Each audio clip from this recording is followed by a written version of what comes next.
യേശുവിലേറ്റവും പ്രിയമുള്ളവരെ, പെസഹായെക്കുറിച്ചാണ് നമ്മുടെ വിചിന്തനം. യേശു അർപ്പിച്ച ജീവിതത്തിലെ പരസ്യജീവിതത്തിൻ്റെ അവസാന കാലത്ത് അർപ്പിച്ച ഏറ്റവും സുപ്രധാനമായ ഒരു ബലിയാണ് പെസഹ. പെസഹ ശരിക്കും യഹൂദരുടെ ഏറ്റവും വലിയ തിരുനാളുകളിൽ ഒന്നാണ്. ആ തിരുനാൾ ഒരു ഓർമ്മയാണ്. ആ ഓർമ്മ എന്ന് പറയുന്നത് ദൈവത്തിൻ്റെ രക്ഷാകരമായ വലിയ ഇടപെടലിൻ്റെ ഒരു ഓർമ്മയാണ്. ഇസ്രായേൽ ജനം ഈജിപ്തിൻ്റെ അടിമത്തത്തിൽ 430 വർഷം കഴിഞ്ഞു എന്നാണ് പറയുക. ആ 430 വർഷത്തെ അടിമത്തത്തിൽ നിന്നുള്ള ആത്യന്തികമായൊരു മോചനം അവർക്ക് ലഭ്യമാവുന്നത് ഒരു പെസഹ ആചരണ സമയത്താണ്. അവിടുത്തെ ഈജിപ്തിൻ്റെ അധികാരിയായിരുന്ന ഫറവോയുടെ അടുത്ത് മോശ ചെന്നിട്ട് ജനങ്ങളെ മോചിപ്പിക്കാൻ പലവട്ടം ആവശ്യപ്പെടുന്നുണ്ട്. ഓരോ ബാധ അവർക്ക് മേൽ നടത്തി അവരെ പ്രഹരിച്ചുകൊണ്ട് ഓരോ പ്രാവശ്യം ആവശ്യപ്പെടുന്നുണ്ട്. അങ്ങനെ 9 ബാധകൾ നടത്തിയിട്ടും ഫറവോയുടെ മനസ്സ് മാറിയില്ല. ഒടുവിൽ 10ാമത്തെ ബാധ, അതാണ് സംഹാരദൂതൻ്റെ കടന്നുവരവ്.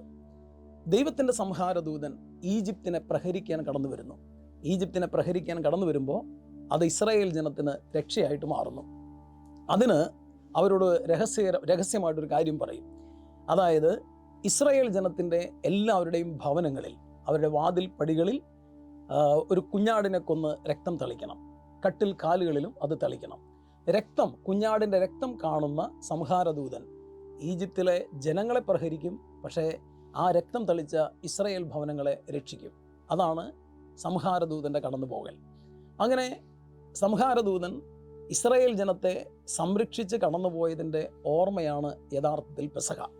ആ രാത്രിയിൽ സംഹാരദൂതൻ കടന്നു പോവുകയും ഇസ്രായേൽ ജനം ഈജിപ്തിൽ നിന്ന് മോചിപ്പിക്കപ്പെടുകയും ചെയ്യുന്ന ആ രാത്രിയിൽ ദൈവം അവരോട് ആവശ്യപ്പെടുകയാണ് ഇത്തരത്തിൽ ഒരുക്കങ്ങൾ നടത്താനും കയ്പുള്ള ഭക്ഷണം അവരോട് കഴിക്കാനും ഒപ്പം തന്നെ പുളിപ്പില്ലാത്ത അപ്പം ഭക്ഷിക്കാൻ ആവശ്യപ്പെടുന്നു. പുളിപ്പില്ലാത്ത അപ്പം ഭക്ഷിക്കേണ്ടി വരുന്നത് രാത്രിക്ക് രാത്രി പോകുന്നത് കൊണ്ട് അവർക്ക് മാവ് പുളിപ്പിക്കാനുള്ള സമയം കിട്ടുന്നില്ല. അപ്പോൾ ആ ധൃതി പിടിച്ച ആ ഒരു യാത്രയെ ഓർമ്മിപ്പിക്കുന്നത് കൂടിയാണ്. ഇസ്രായേൽക്കാർ അതിനുശേഷം ഈ ആഘോഷം എല്ലാ വർഷവും നടത്തുമായിരുന്നു. ഈജിപ്തിൽ വെച്ച് ആദ്യത്തെ പെസഹ ആചരിച്ചതിന് ശേഷം 2ാമത്തെ പെസഹ സീനായിൽ വെച്ച് ആഘോഷിക്കുന്നുണ്ട്.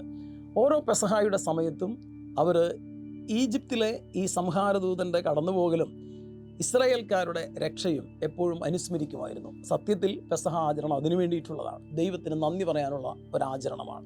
അത് ദൈവത്തിൻ്റെ രക്ഷാകരമായ ഇടപെടലിൻ്റെ, ഇസ്രായേൽ ജനത്തിൻ്റെ ആത്യന്തികമായ വിമോചനത്തിൻ്റെ ഒരു നന്ദി പറച്ചിലാണ് പെസഹ. പെസഹ എന്നതിന് ഹീബ്രുവിൽ പെസാഖ് എന്നും ഗ്രീക്കിൽ പാസ്ക എന്നുമാണ് പറയാറ്. കടന്നുപോകൽ എന്നാണ് അർത്ഥം. ഈ കടന്നുപോകലിൻ്റെ അല്ലെങ്കിൽ പെസഹ ആചരണത്തിൻ്റെ പിന്നിലൊരു കഥയുണ്ട്. അതായത് ഇതിനൊക്കെ മുമ്പ് ഹെബ്രായരും മറ്റ് മെസപ്പൊട്ടോമിയൻ പൗരാണിക സംസ്കാരങ്ങളിലെ ഇടയന്മാരും ഒരിടത്ത് നിന്ന് മറ്റൊരിടത്തേക്ക് ആടുകളെയും കൊണ്ട് പോകുന്ന സമയത്ത് ഒരു വിരുന്നൊരുക്കുന്ന പതിവുണ്ട്. അതായത് തമ്പടിച്ച് ചില സ്ഥലങ്ങളിൽ താമസിക്കും. പച്ചപ്പുല്ലും നല്ല വെള്ളവും ഒക്കെ കിട്ടുന്ന സ്ഥലങ്ങളിൽ തമ്പടിച്ച് ആടുകളെ മേയ്ക്കും. അവിടെ ആ പച്ചപ്പുല്ലൊക്കെ തീരുമ്പോൾ മറ്റൊരു മേച്ചിൽ സ്ഥലം അന്വേഷിച്ച് പോകും.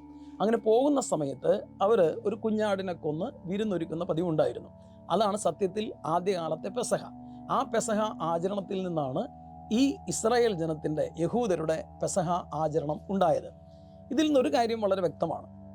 ബൈബിളൊക്കെ നമ്മൾ പരിശോധിച്ച് കഴിഞ്ഞാൽ ദൈവം മനുഷ്യരോട് ഇടപെടുമ്പോൾ അവർക്ക് പരിചിതമായ സംഭവങ്ങളും പരിചിതമായ കാര്യങ്ങളൊക്കെ എടുത്തിട്ടാണ് ഇടപെടാറ്. ഉദാഹരണത്തിന് ഉൽപ്പത്തിയിൽ സൃഷ്ടികർമ്മം നടത്തുമ്പോൾ ഈ സൃഷ്ടികർമ്മത്തിൻ്റെ കഥ ബൈബിൾ പറയുമ്പോൾ അതിൻ്റെ പിന്നിൽ പൗരാണിക സംസ്കാരങ്ങളിൽ അത്തരം സൃഷ്ടികഥകൾ ഉണ്ട് എന്ന് നമുക്ക് മനസ്സിലാവും. ആ കഥകളൊക്കെ എടുത്തിട്ടാണ് ബൈബിളിൽ ദൈവം നമ്മെ പഠിപ്പിക്കാൻ ആഗ്രഹിക്കുന്ന, അല്ലെങ്കിൽ ദൈവം തന്നെക്കുറിച്ച് വെളിപ്പെടുത്താൻ ആഗ്രഹിക്കുന്ന കാര്യങ്ങൾ അത്തരം കഥകളും അത്തരം സംഭവങ്ങളൊക്കെ ഉപയോഗിച്ചിട്ടാണ് ചെയ്യുക. യേശു തന്നെ ഒത്തിരി ഉപമകളൊക്കെ പറയുന്നുണ്ട്. ഈ ഉപമകളെല്ലാം സാധാരണ യഹൂദരുടെ ജീവിതത്തിൽ സംഭവിക്കുന്ന അവർക്ക് പരിചിതമായ കഥകളും സംഭവങ്ങളൊക്കെ എടുത്തിട്ട് യേശു ആഗ്രഹിക്കുന്ന ആ സത്യങ്ങൾ, ദൈവിക വെളിപാടുകൾ വെളിപ്പെടുത്തി കൊടുക്കുകയാണ് ചെയ്യുക. അതുപോലെ എടുത്തിട്ടുള്ളതാണ് ഈ പെസഹ. അപ്പോൾ അതുവരെ ഉണ്ടായിരുന്ന ആ സംസ്കാരങ്ങളിലൊക്കെ നിലനിന്നിരുന്ന ചില സംഗതികൾ എടുത്തിട്ട് പുതിയ അർത്ഥം അതിന് നൽകുകയാണ്. അത് ദൈവത്തിൻ്റെ സ്നേഹം, ദൈവത്തിൻ്റെ രക്ഷാകരമായ ഇടപെടൽ, വിമോചനത്തിൻ്റെ സദ്വാർത്ത എന്നുള്ള കാര്യങ്ങളെല്ലാം അതിലൂടെ വ്യക്തമാക്കി കൊടുക്കുന്നുണ്ട്. അങ്ങനെ ഇസ്രായേൽക്കാർ എല്ലാ വർഷവും പെസഹ ആചരിക്കും. അങ്ങനെ പെസഹ ആചരിക്കുമ്പോൾ അതിലെ ഏറ്റവും അതിന് സേദർ എന്നാണ് പറയുക. സേദർ എന്ന് പറഞ്ഞ ക്രമം എന്നാണ് അർത്ഥം. അതിനൊരു ക്രമമുണ്ട്. അങ്ങനെ പെസഹ ആചരിക്കുമ്പോൾ ആദ്യം പറയുന്നത് ഹഗാദ എന്ന് പറയുന്നൊരു സംഗതിയാണ്. എന്ന് പറഞ്ഞാൽ കഥ പറച്ചിലാണ്. അപ്പോൾ ഏറ്റവും ഇളയ കുട്ടി ആ കുടുംബത്തിലെ ഏറ്റവും മുതിർന്ന പിതാവിനോട് ഒരു ചോദ്യം ചോദിക്കണം, എന്താണ് ഇതിനർത്ഥം, ഈ പെസഹ ഈ ആചരണത്തിൻ്റെ അർത്ഥം എന്താണ്. അപ്പോൾ ആ പിതാവ് എല്ലാവരും കേൾക്കെ, അവർ കുടുംബമായിട്ടാണ് ആചരിക്കുക, കുടുംബ വേലക്കാരുൾപ്പെടെ, അടിമകളുണ്ടെങ്കിൽ അടിമകൾ ഉൾപ്പെടെ എല്ലാവരും ഒന്നു ചേർന്നാണ് പെസഹ ആചരിക്കുക. അപ്പോൾ ആ പിതാവ് ആ ഇളയ കുട്ടിയാണ് ചോദിക്കുന്നതെങ്കിലും എല്ലാവരും കേൾക്കെ ഒരു കാര്യം പറയും, എന്താണ് ഈ പെസഹയുടെ അർത്ഥമെന്ന്. പറയുന്ന അർത്ഥം ഇതാണ്: നമ്മുടെ പിതാക്കന്മാർ അടിമകളായിരുന്നു, അവർ കയ്പ് നിറഞ്ഞ അനുഭവങ്ങളിലൂടെ കടന്നുപോയതാണ്. ഒരു രാത്രി അവർ പെട്ടെന്ന് സംഹാരദൂതൻ്റെ കടന്നുവരവിൽ അവർ മാത്രം സുരക്ഷിതരായി കടന്നു പോകുന്നു. അന്ന് എളുപ്പത്തിൽ കടന്നു പോകുന്ന ആ സമയത്ത് അവർക്ക് മാവ് പുളിപ്പിക്കാതെ അപ്പം ഉണ്ടാക്കേണ്ടി വന്നു. അതാണ് പുളിപ്പില്ലാത്ത അപ്പം. അവരുടെ ജീവിതത്തിൽ ധാരാളം കയ്പ് നിറഞ്ഞ അനുഭവങ്ങൾ ഉണ്ടായവർക്ക് അതാണ് കയ്പ് നിറഞ്ഞ ഈ ചീര. ഒരു ചീര ഭക്ഷണം, ഒരു പച്ചക്കറി അവർ കഴിക്കുന്നു, ആ ചീര അതാണ്. അതുപോലെ തന്നെ ഉപ്പിലിട്ട അത് ചില പച്ചക്കറികളുണ്ട്, അത് അവരനുഭവിച്ച കണ്ണുനീരിൻ്റെ അടയാളങ്ങളാണ് എന്നൊക്കെ പറഞ്ഞ് അതിനെ പറയുന്നത് സേദർ പ്ലേറ്റ് എന്നാണ്. അങ്ങനെ ഒരു പ്ലേറ്റിൽ ഈ വക സാധനങ്ങളൊക്കെ ഒരുക്കി വയ്ക്കും അവർ. അതുകൂടാതെ തന്നെ ആപ്പിളും വീഞ്ഞും ചേർത്തുള്ളൊരു ഭക്ഷണം തയ്യാറാക്കി വയ്ക്കും. അത് ആ കാലഘട്ടത്തിൽ അവർ അവിടുത്തെ കൽപ്പണികൾക്കൊക്കെ ഉപയോഗിച്ചിരുന്ന ചാന്തിനെ ഓർമ്മിപ്പിക്കുന്നതാണ്. എന്ന് പറഞ്ഞാൽ അടിമത്തത്തിൻ്റെ കയ്പ് മുഴുവനും നമ്മുടെ പൂർവ്വപിതാക്കന്മാർ അനുഭവിച്ചത് പുതിയ തലമുറയ്ക്ക് പറഞ്ഞു കൊടുക്കുന്ന ഒരു പ്ലേറ്റാണ് ഈ സേദർ പ്ലേറ്റ്. ആ സേദർ പ്ലേറ്റിൽ വയ്ക്കുന്ന സാധനങ്ങളൊക്കെ ഓർമ്മിപ്പിക്കുന്ന കാര്യങ്ങളാണ്. സത്യത്തിൽ ഇതാണ് കാര്യം. അവരുടെ പിതാക്കന്മാർ അനുഭവിച്ച നൊമ്പരം പുതിയ തലമുറ അറിയണം. അതിനേക്കാളുപരി ആ തലമുറയോട് ദൈവം കാണിച്ച കാരുണ്യവും സ്നേഹവും ഇവരറിയണം. അപ്പോൾ റിഡംഷൻ, ദൈവം എങ്ങനെയാണ് തൻ്റെ ജനത്തെ എല്ലാ കാലത്തും സംരക്ഷിക്കുകയും സ്നേഹിക്കുകയും വിമോചിപ്പിക്കുകയും ചെയ്തിട്ടുള്ളത് എന്നുള്ള സത്യം പുതിയ തലമുറയ്ക്ക് പറഞ്ഞു കൊടുക്കുന്നതിന് വേണ്ടിയിട്ടുള്ളൊരു ആഘോഷമാണ് യഥാർത്ഥത്തിൽ പെസഹ. ഇനി കാലങ്ങൾ ഏറെ കഴിഞ്ഞ് അവരെന്നും കാത്തിരുന്നൊരു കാര്യമുണ്ട്: മിശിഹ വരും. മിശിഹ വരുന്ന സമയത്താണ് അവസാനത്തെ പെസഹ. അതുകൊണ്ട് ഈ പെസഹയുടെ സമയത്ത് 5 കപ്പ് വീഞ്ഞുണ്ട്. ആ ഓരോ കപ്പിനും ഓരോ പ്രത്യേകതയുണ്ട്. ആദ്യത്തെ കപ്പ് ഓഫ് സാങ്ക്ടിഫിക്കേഷൻ എന്ന് പറയും, വിശുദ്ധീകരണത്തിൻ്റെതാണ്. ശുദ്ധീകരണത്തിൻ്റെ അല്ലെങ്കിൽ വിശുദ്ധീകരണത്തിൻ്റെ കപ്പെന്ന് അതിനെ പറയുക. അതാണ് ആദ്യം കുടിക്കുക. അതിൻ്റെ പ്രത്യേകത എന്ന് വെച്ച് കഴിഞ്ഞാൽ ദൈവം അവരെ വിമോചിപ്പിക്കും എന്ന് പറയുന്ന വാഗ്ദാനം കൊടുത്തതിൻ്റെ ഓർമ്മയാണ് ആ കപ്പ്. രണ്ടാമത്തെ കപ്പ് അവർ കഴിക്കുന്നത് ജഡ്ജ്മെൻറ്റ്, കപ്പ് ഓഫ് ജഡ്ജ്മെൻറ്റ് എന്നാണ്. എന്ന് പറഞ്ഞാൽ ന്യായവിധിയുടെ കപ്പ്. അതായത് ഈ 10 ബാധകളെ, ഇസ്രായേൽ ജനത്തെ രക്ഷിക്കാൻ ഈജിപ്തിൻ്റെ മേൽ ദൈവം കൊടുത്ത 10 ബാധകളെ, ആ ന്യായവിധിയെ ഓർമ്മിപ്പിക്കുന്ന കപ്പാണ് കപ്പ് ഓഫ് ജഡ്ജ്മെൻറ്റ്. മൂന്നാമതൊരു കപ്പുണ്ട്. ആ കപ്പ് ഓഫ് റിഡംഷൻ. അതിനെയാണ് കപ്പ് ഓഫ് ബ്ലെസ്സിങ് എന്ന് പറയുക.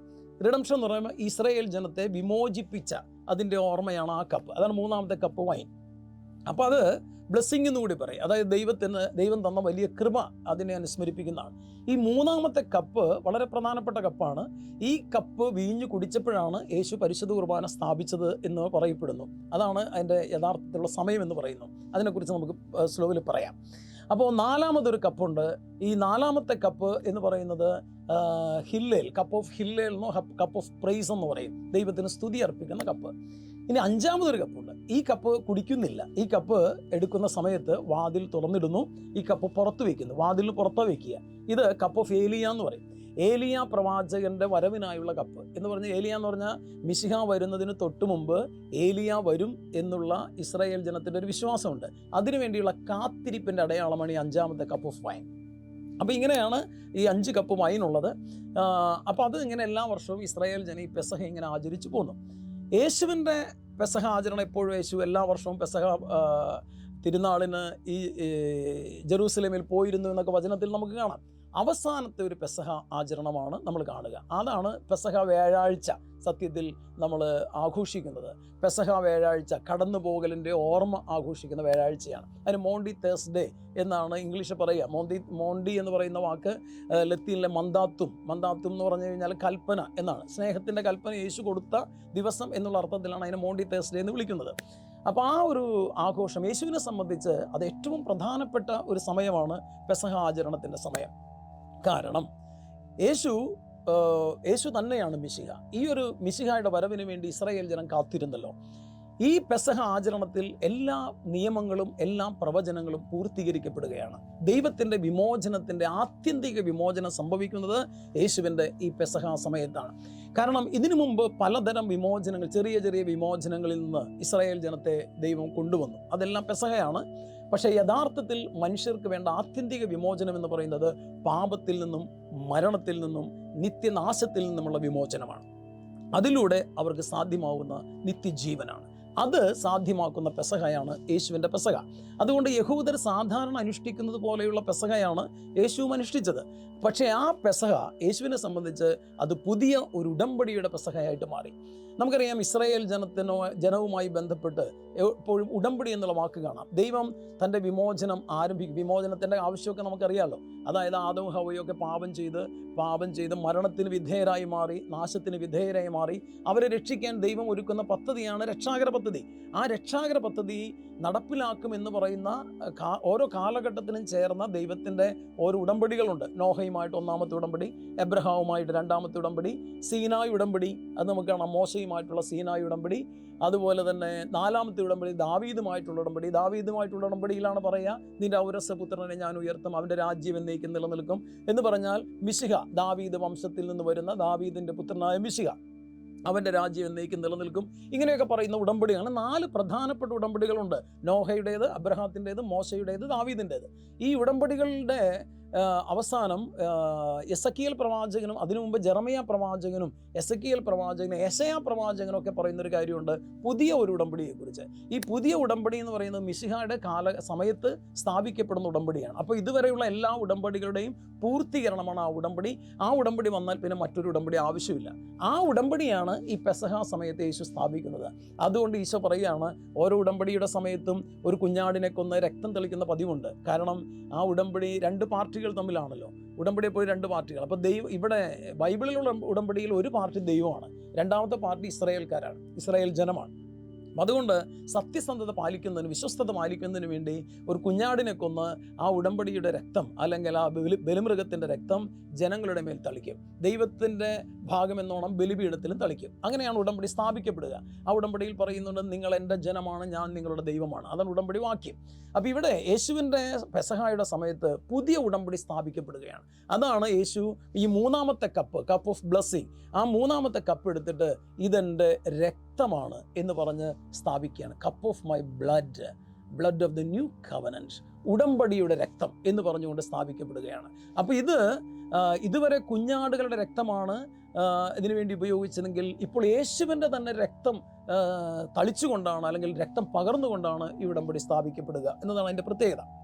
അപ്പോൾ പ്രിയമുള്ളവരെ, ഈ ഉടമ്പടി സ്ഥാപിക്കുന്ന ഈ പെസഹ ആചരണത്തിൽ യേശു 3 കാര്യങ്ങളാണ് പ്രധാനമായിട്ട് ചെയ്യുക. ഒന്ന്, പരിശുദ്ധ കുർബാന സ്ഥാപിക്കുന്നു. പരിശുദ്ധ കുർബാനയുടെ സ്ഥാപനം എന്ന് പറയുന്നത് എന്നേക്കുമുള്ളൊരു പെസഹയായിട്ട്, എന്നേക്കുമുള്ള രക്ഷാകരമായൊരു കടന്നുപോകലായിട്ട് യേശുവിൻ്റെ സാന്നിധ്യം എല്ലാ മനുഷ്യർക്കും എല്ലാ കാലത്തും അനുഭവം വേദ്യമാകുന്ന രീതിയിലാണ് സ്ഥാപിക്കപ്പെടുക. അതിനുപയോഗിക്കുന്ന വാക്ക് ഇതെൻ്റെ ഓർമ്മയ്ക്കായി ചെയ്യുവിനെന്ന് യേശു പറയുന്നു. അനംനേസിസ് എന്ന് പറയുന്ന വാക്കാണ് അതിന് ഉപയോഗിക്കുക. അനംനേസിസ് എന്ന് പറഞ്ഞാൽ അതിനർത്ഥം എന്ന് പറയുമോ, വെറും പണ്ടെങ്ങോ സംഭവിച്ച ഒരു കാര്യത്തിൻ്റെ ചരിത്രപരമായ ഓർമ്മയുടെ ആചരണം എന്നല്ല, മറിച്ച് അത് റീഇനാക്ട്മെൻ്റ് എന്ന ഒരു പുനരവതരണം, ഹിയർ ആൻഡ് നൗ, ഇവിടെ ഇപ്പോൾ പണ്ട് സംഭവിച്ച ആ കാര്യം പുനരവതരിപ്പിക്കപ്പെടുന്നു എന്നാണ്. എന്ന് പറഞ്ഞ് യേശു എന്നേക്കുമായി അർപ്പിച്ച ഒരു ബലി, ആ ബലിയിൽ നമ്മൾ സജീവമായി പങ്കാളികളായി തീരുകയാണ് ഓരോ പരിശുദ്ധ കുർബാനയിലും. അപ്പോൾ യേശുവിൻ്റെ ബലി ഇനി ആവർത്തിക്കപ്പെടേണ്ടതില്ല. അതുകൊണ്ട് കുർബാനയൊന്നും റെപ്പറ്റീഷനല്ല. It cannot be repeated, it need not be repeated എന്ന് പറയാം. ഇത് ആവർത്തിക്കാൻ പറ്റില്ല, ആവർത്തിക്കേണ്ട ആവശ്യമില്ല. എന്നേക്കുമായി അർപ്പിച്ച ഏക ബലിയാണ് യേശുവിൻ്റെ ബലി. അതുകൊണ്ട് ഈ ബലിയിൽ പുതിയ ഉടമ്പടി സ്ഥാപിക്കപ്പെടുന്നു. അതാണ് അതിൻ്റെ പ്രത്യേകത. അപ്പോൾ അത് വെറും ഓർമ്മയാചരണമല്ല, മറിച്ച് നമ്മൾ അതിൽ പൂർണ്ണമായും പങ്കാളികളാവുകയാണ്. അതുകൊണ്ട് പരിശുദ്ധ കുർബാനയിൽ യേശുവിൻ്റെ റിയൽ പ്രസൻസ് സംഭവിക്കുന്നു എന്നുള്ളതാണ് നമ്മൾ മനസ്സിലാക്കുക. യേശുവിൻ്റെ ശരീരം നമുക്ക് ഭക്ഷിക്കാൻ തരുന്നു, യേശുവിൻ്റെ രക്തം നമുക്ക് കുടിക്കാൻ തരുന്നു. അങ്ങനെ പരിശുദ്ധ കുർബാന സ്ഥാപിക്കപ്പെടുന്നു. പുതിയ പെസഹ അവിടെ സ്ഥാപിക്കപ്പെടുന്നു. ഇതാണ് അതിൻ്റെ പ്രത്യേകത. ഒപ്പം തന്നെ യേശു ചെയ്യുന്ന മറ്റു 2 കാര്യങ്ങളുണ്ട്. ആ 2 കാര്യങ്ങൾ, ഒന്ന് സ്നേഹത്തിൻ്റെ കൽപ്പനയാണ്. സ്നേഹത്തിൻ്റെ കൽപ്പന എന്ന് പറയുമ്പോൾ അവരുടെ പാദങ്ങൾ കഴുകിക്കൊണ്ട് യേശു പറയുന്നൊരു കാര്യമുണ്ട്, ഞാൻ നിങ്ങളെ സ്നേഹിച്ചതുപോലെ നിങ്ങളും പരസ്പരം സ്നേഹിക്കുക എന്ന് പറയുന്നത്. അപ്പം സ്നേഹത്തിൻ്റെ കൽപ്പന, സ്നേഹം ആണ് യഥാർത്ഥത്തിൽ ദൈവത്തെ മനുഷ്യനോട് ബന്ധിപ്പിക്കുന്നതും പരസ്പരം ബന്ധിപ്പിക്കുന്നതും. സ്നേഹമില്ലെങ്കിൽ ഒരു ബലിയും പൂർണ്ണമല്ല, ഒരു ബലിയും ശാശ്വതമല്ല, ഒരു ബലിയും അർത്ഥപൂർണ്ണമാവുന്നില്ല. അതുകൊണ്ടാണ് പറയുക സ്നേഹം വളരെ വിലപ്പെട്ടതാണ്, കരുണ ബലിയേക്കാൾ ശ്രേഷ്ഠമാണ് എന്നൊക്കെ. മറ്റൊരു കാര്യം യേശു ചെയ്യുന്നത് ശിഷ്യന്മാരുടെ പാദങ്ങൾ കഴുകി എന്നുള്ളതാണ്. ഈ പാദങ്ങൾ കഴുകുമ്പോൾ സെർവൻ മോഡൽ ചർച്ച് എന്നാണ് നമ്മളെ ഓർമ്മിപ്പിക്കുക. എന്ന് പറഞ്ഞാൽ ദാസ്യവേല ചെയ്യുന്ന സഭ, ദാസ്യവേല ചെയ്യുന്ന ശുശ്രൂഷകർ, ദാസ്യവേല ചെയ്യുന്ന ക്രിസ്തു ശിഷ്യർ, അങ്ങനെയാണ് യേശു നമുക്കൊരു മാതൃക തരിക. നേതാവ് എന്ന് പറഞ്ഞാൽ ദാസനായിരിക്കണം എന്ന് പറയുന്ന വലിയൊരു പാഠം ഇതിലൂടെ യേശു നമുക്ക് പഠിപ്പിച്ചു തരുന്നു. ഒരാൾ മറ്റൊരാളുടെ മുമ്പിൽ കുമ്പിടുന്നതിൻ്റെ ആ അന്തസ്സ്, അതിൻ്റെ ബഹുമാന്യത, അതിൻ്റെ മഹത്വം എന്ത് എന്ന് യേശു നമുക്ക് പഠിപ്പിച്ചു തരുന്നു. ഒപ്പം തന്നെ പ്രിയപ്പെട്ടവരെ, വളരെ പ്രധാനപ്പെട്ട മറ്റൊരു കാര്യമാണ് ഈ പെസഹ ആചരണത്തിൽ യേശു പൗരോഹിത്യം സ്ഥാപിക്കുന്നു എന്ന് പറയുന്നത്. യേശുവിൻ്റെ പൗരോഹിത്യത്തിൽ പങ്കുകാരാവുന്ന രീതിയിൽ പൗരോഹിത്യത്തെ ഒരു കൂദാശയായിട്ട് യേശു ഉയർത്തുകയാണ് ഇവിടെ ചെയ്യുക. അപ്പം അതുകൊണ്ട് അഗാപ്പെ ഉണ്ട് എന്ന് പറയുന്നത് പോലെ അഗാപ്പെ സ്നേഹവിരുന്നിൽ, ഈ സ്നേഹവിരുന്നിൽ നമുക്കൊരു പൗരോഹിത്യം കൂടെ സ്ഥാപിച്ചു കിട്ടുന്നതിലൂടെ യേശു ചെയ്ത ഈ രക്ഷാകര ശുശ്രൂഷ, ഈ വിശുദ്ധീകരണ കർമ്മം എല്ലാ കാലത്തും എല്ലാ മനുഷ്യർക്കും സജീവമായ അനുഭവമാക്കി യേശു മാറ്റാൻ ഈ പൗരോഹിത്യം സ്ഥാപിച്ചു തന്നു. അപ്പോൾ ക്രിസ്തുവിൻ്റെ പ്രവൃത്തികൾ, രക്ഷാകരമായ പ്രവൃത്തികൾ, വിശുദ്ധീകരണ പ്രക്രിയകൾ, അത് ഈ പൗരോഹിത്യത്തിലൂടെ ഇന്നും സംഭവിച്ചുകൊണ്ടിരിക്കുന്നു എന്നുള്ളതാണ് നമ്മൾ മനസ്സിലാക്കേണ്ട ഒരു സത്യം. ഈ പെസഹ ആചരണം ഒരു രക്തരഹിത ബലിയാണ് എന്നുള്ളതാണ്. രക്തരഹിത ബലി പിറ്റേ ദിവസം ദുഃഖവെള്ളിയാഴ്ച യേശു കുരിശിൽ അർപ്പിക്കേണ്ട ബലിയുടെ ഒരു മുന്നാസ്വാദനമാണ് ഈ പെസഹ വ്യാഴം. അത് രക്തരഹിത ബലിയാണ്. ഇത് രണ്ടും കൂടെ ചേരുമ്പോഴാണ് യേശുവിൻ്റെ ബലി പൂർത്തിയാവുക. അതുകൊണ്ട് ഈ പെസഹാചരണം രക്ഷാകരമായിട്ട് മാറണം. ഈ പെസഹാചരണം നമുക്ക് വിനയത്തിൻ്റെയും മറ്റുള്ളവരുടെ മുൻപിൽ ശിരസ് നമിക്കുന്ന ശുശ്രൂഷയുടെയും ആയിട്ട് മാറണം. ഈ ബലി അർപ്പണത്തിൻ്റെ ഓർമ്മ നമുക്ക് എന്നേക്കും നിത്യജീവനിലേക്കുള്ള ഒരു പടിവാതിലായിട്ട് മാറണം. ദൈവം നമ്മെ അനുഗ്രഹിക്കട്ടെ.